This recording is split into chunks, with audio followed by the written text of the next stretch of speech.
Hey folks, welcome back to the channel. John here from Wild Boar Cycling. You've seen me over the last couple episodes mess around with getting these wheels set up from Bontrager. This is the Aeolus 49Vs that I've got from the bike shop in Windsor. So Brian got me motivated to do this work when he posted that video here a few weeks ago about 2 sets of wheels, 1 bike, and I think the link is up here someplace. So I thought I'd show you what I've got set up here and why I chose these wheels to go onto my checkpoint. Sit back and enjoy.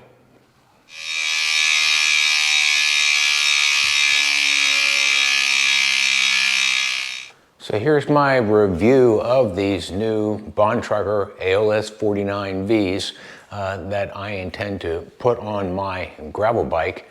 I mentioned that Brian had recommended that we go ahead and set up 2 sets of wheels for 1 bike. I wasn't content on repeating the same wheel that I already have on there, which is the Pro 3Vs. I wanted to go with a little deeper dish, and wow, in the process I learned a whole lot about this OCLV Next construction from Bontrager. It's not all carbon fiber. This is a thermoplastic that is similar to thermoset carbon fiber, but requires less energy to produce and really produces fewer VOCs. That's that pollution that nobody likes. The folks in Waterloo say that it absorbs vibrations for a smoother ride, and it's really set up for a little wider tire.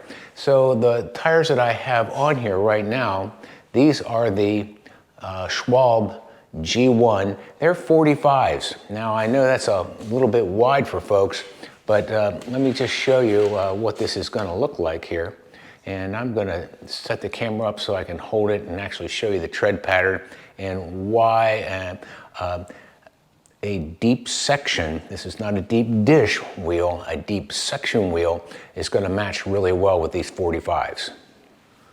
Without getting into a deep conversation about drag and velocity and force and velocity, core length, what I do want to mention is that by minimizing the detachment of airflow, you can do this by having a deeper section of the wheel. Remember, this again is a deep section wheel as opposed to what I have over here on my checkpoint now, which is called a mid-section wheel. You can see here the tread pattern on these Schwable 45s. I really like these tires, especially in the chunkies. And I was really liking them when I raced this tire last summer when we were in the moon dust. It just seemed that that wider tire floated across that moon dust a whole lot better than one of the other tires I have on.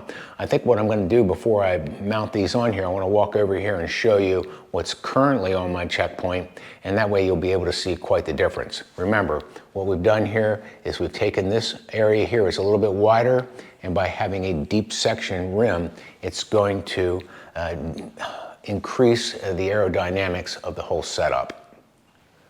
Now, right now on my checkpoint, I have the Aeolus Pro 3Vs. These are mic out about 37 millimeters in depth. I have them matched with the Schwable G-One S's. These are nominal 40s, but they actually, when I'm running a little bit lower air pressure, mic out at about 37. So it seems like it's a really good match for airflow and how that's going to come across here and create that aerodynamic effect that we want to see. With a little bit narrower, matched with the mid-section depth wheel that I've got on here right now. So the kind of the rationale that I'm using when I decided to put on the 45s onto this 49 millimeter deep section rim, because I really want to use these on more of a chunky terrain. And I'm thinking with the Pro 3Vs over here that are currently on my bike with the little narrower tire, I'm going to use those on broken pavement and light gravel. That's my logic. I want to be able to swap them in and out based upon the terrain that I'm going to be riding in. So I think what I want to do is I'm going to stop the video here and go ahead and put these on the bike. Let's check out how it looks when I do that. So that only took me a second to swap these wheels out and put the Pro 49Vs on here with the Schwab 45 mil tires.